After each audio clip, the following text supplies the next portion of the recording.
안녕하세요. 홍쌤입니다. 주식보다 기업 강의 시작하겠습니다. 오늘은 빚투자가 실패하는 이유에 대해서 설명을 드리겠습니다.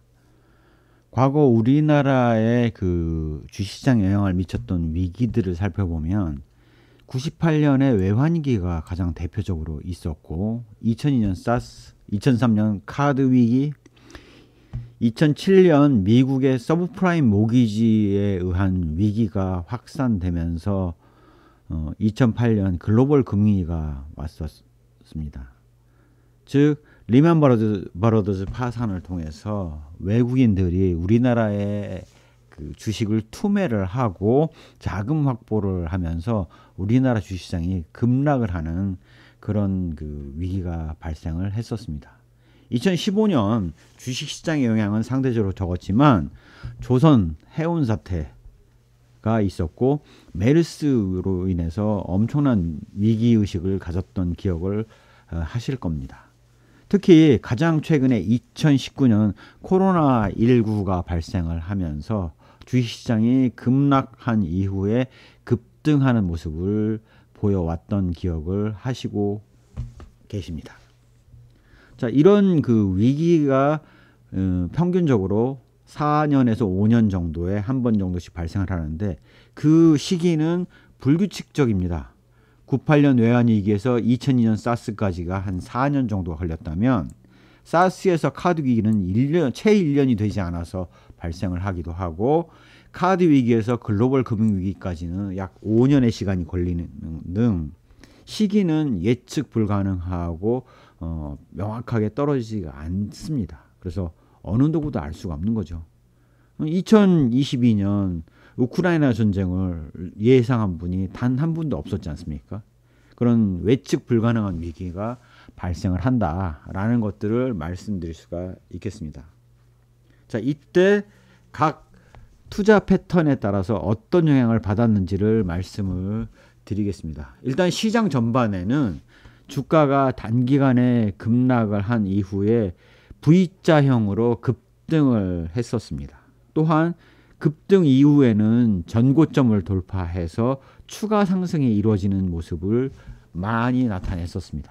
특히 1998년 외환위기, 2008년 글로벌 금융위기, 2019년 코로나19 위기의 경우가 그런 모습을 가장 강하게 나타냈다라는 것들을 경험을 통해서 알고 계실 겁니다.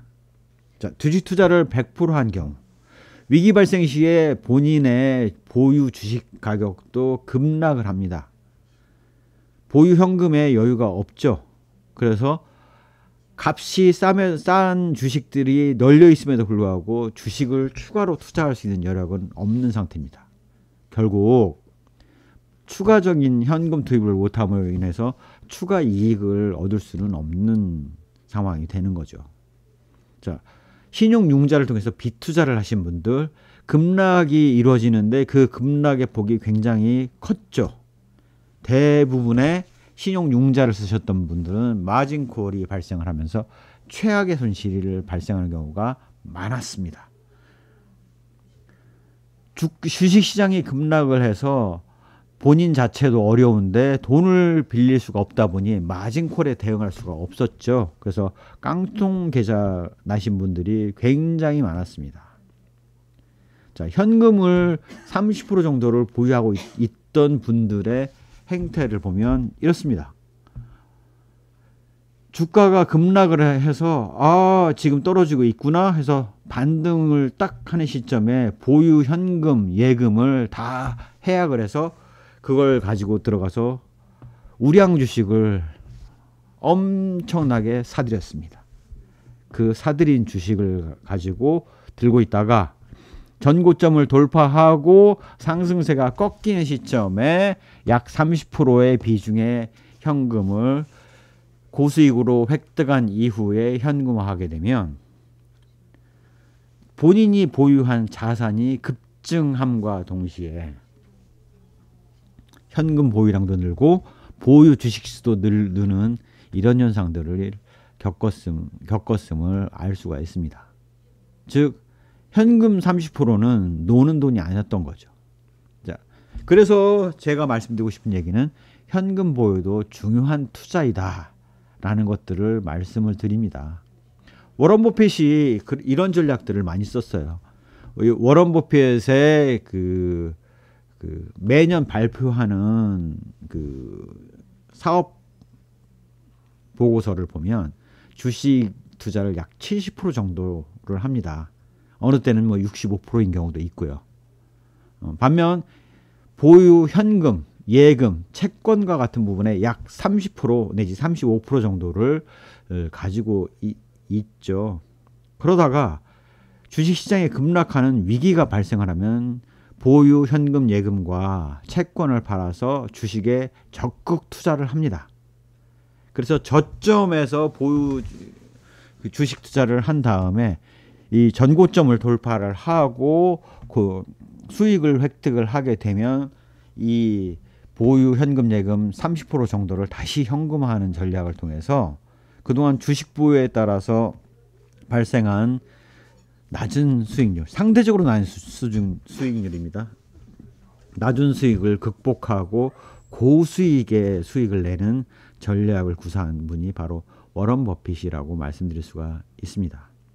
그래서 제가 추천하는 전략은 30%를 현금 예금을 보유를 하고 이 자금을 가지고 평상시에 유동성 대응을 하시다가 위기가 발생하면 위기에서 저점을 돌파해서 턴어라운드가 되었다라고 판단이 되었을 때 보유 현금, 그 다음에 해약한 예금을 들고 우량 주식에 투자를 하게 되면 엄청난 수익을 1년 안에 거두게 되고, 전고점을 돌파한 이후에 상승세가 보였을 때 그 상승세가 꺾인 시점에 현금을 회수하게 되면, 도로 30%의 현금을 회수하게 되면 자신의 자산의 증가와 함께 보유 주식수를 급격하게 늘릴 수 있는 기반이 된다라는 것들을 말씀을 드리겠습니다.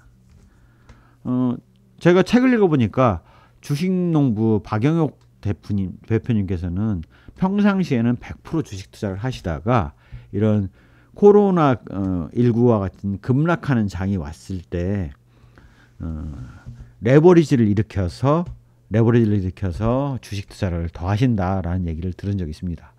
그렇게 이제 자산이 많으신 분들은 그런 위기 상황이 왔을 때도 자금을 대출할 수가 있는 여력이 있는 거고요. 저희 같은 보편적인 사람들의 경우는 빌려주는 금융기관이 없을 겁니다.